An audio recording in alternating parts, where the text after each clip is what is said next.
అఖిలపక్ష కార్మిక సంఘాల ఆధ్వర్యంలో ఫిబ్రవరి 12వ తారీఖున దేశవ్యాప్తంగా సమ్మె చేయాలని ఇప్పటికే దేశవ్యాప్తంగా ఉన్న 11 కేంద్ర కార్మిక సంఘాలు పిలిపివ్వడం అనేది జరిగింది.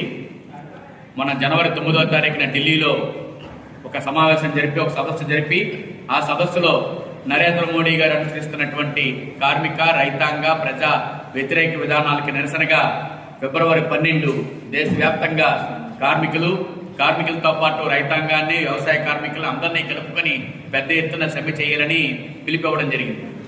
దీనికి ముఖ్య కారణం కార్మికులు పోరాడి సాధించుకున్నటువంటి కార్మిక చట్టాలు ఏవైతే ఉన్నాయో బ్రిటిష్ కాలం నాటి చట్టాలను కూడా ఈ రోజున 29 చట్టాలని 4 లేబర్ కోడ్స్గా మార్చి కార్మికులు ఏ హక్కులు లేకుండా పూర్వం బానిసల్లాగా చేసే విధంగా కార్మిక చట్టాలన్నింటినీ మార్పు చేసింది.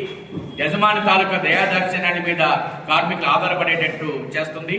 కార్మికులకుండే పని గంటలు విపరీతంగా పెంచుతూ 8 గంటల నుంచి 12 గంటలు 14 గంటలు పనిచేయాలని, కార్మికులు సమ్మెలు చేయకూడదని, సంఘాలు కట్టకూడదని, ఇటువంటి అనేక హక్కులు ఏవైతే ఉన్నాయో ఆ హక్కులన్నీ కాలరాస్తూ లేబర్ కోడ్స్ తీసుకురావడం జరిగింది.